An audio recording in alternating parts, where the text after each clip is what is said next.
Halo semua, selamat datang di Layar Kaca.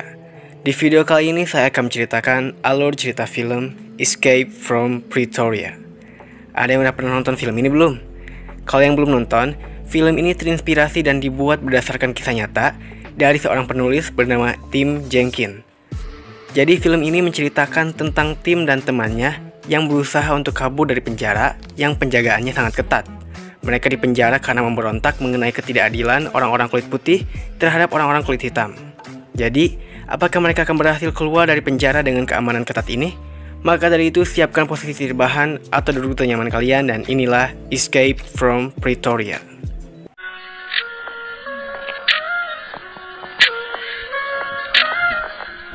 Pada tahun 1979, Tim Jenkins dan Stephen Lee adalah dua orang kulit putih Afrika Selatan yang menjalankan misi anti-apartheid di Afrika Selatan.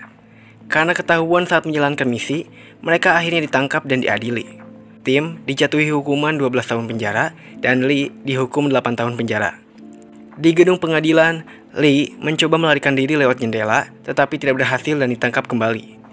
Mereka dibawa ke penjara Pretoria lalu bertemu dengan Dennis Goldberg, seorang tahanan politik tua yang menjalani 4 hukuman seumur hidup. Dia menunjukkan tali persahabatan kepada mereka, tetapi mencegah mereka untuk mencoba melarikan diri. Tim dan Lee mendiskusikan pelarian dengan tahanan lain, yaitu Leonard Fountain. Mereka menetap dan menjalani rutinitas harian mereka, tetapi Tim mulai menganalisis penjara dan memikirkan cara untuk melarikan diri. Dia mencuri barang dari toko kayu untuk membuat kunci kayu yang sesuai dengan kunci sel mereka. Dia menyelinap di sekitar penjara pada malam hari, membuat kunci untuk kunci lainnya. Lee dan Tim mengubur kunci-kunci ini di taman penjara, sambil merawatnya dan membuat banyak persiapan lain untuk pelarian mereka. Fountain dan Tim melakukan uji coba dengan menggunakan kunci untuk meninggalkan sel mereka. Mereka bersembunyi di lemari saat penjaga malam lewat. Mereka menggunakan kunci lain untuk meninggalkan blok sel, tetapi mereka harus menjalankan kembali ke sel mereka sebelum berhasil menggunakan kunci lain. Para penjaga menggeledah sel setiap orang keesokan harinya, tetapi gagal menemukan apapun. Kemudian, Tim menemukan bahwa menara meriam baru sedang dibangun. Dia, Fountain, dan Lee mempresentasikan rencana mereka kepada Dennis dan tahanan lain. Tetapi Dennis dan yang lainnya memutuskan untuk tidak mencoba melarikan diri bersama mereka. Tim, Lee, dan Fountain akhirnya menjalankan rencana mereka menggunakan kunci kayu. Mereka mengumpulkan perkakas yang disembunyikan di berbagai area dan berganti menjadi pakaian jalanan. Sekali lagi, mereka bersembunyi di lemari untuk menghindari penjaga malam. Dennis menghancurkan lampu di selnya, menyebabkan listrik padam, dan memanggil penjaga agar mengalihkan perhatiannya sehingga ketiganya dapat membuka satu pintu dan pintu lainnya. Dan akhirnya mencapai pintu terakhir. Mereka tidak bisa menggunakan kunci apapun untuk membuka pintu terakhir.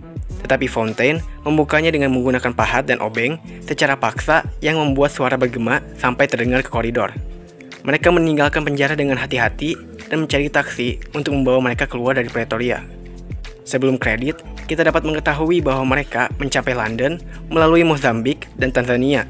Lalu mereka terus melanjutkan perlawanan terhadap apartheid. Dan setelah 22 tahun ditahan, Dennis akhirnya dibebaskan. Seperti itulah untuk cerita dari film Escape from Pretoria. Kalau kalian nonton film ini sih, dijamin kerasa banget ketegangan dan kegergetan dari berbagai aksi yang mereka lakukan. Lalu karena keunikan dan cerdasnya seorang Tim Jenkins, dia benar-benar membuat kunci dari kayu dengan pahatan yang mirip dengan kunci besi yang akhirnya dapat membuka berbagai pintu yang ada. Dan sedikit pesan saya kepada semuanya, tetaplah bertoleransi dengan sesama manusia ya. Janganlah kalian membeda-bedakan seorang hanya karena orang itu berbeda dengan kalian. Karena semuanya sama saja di mata Tuhan. Oke, itu saja dari saya. Jaga kesehatan kalian semuanya ya, dan salam film.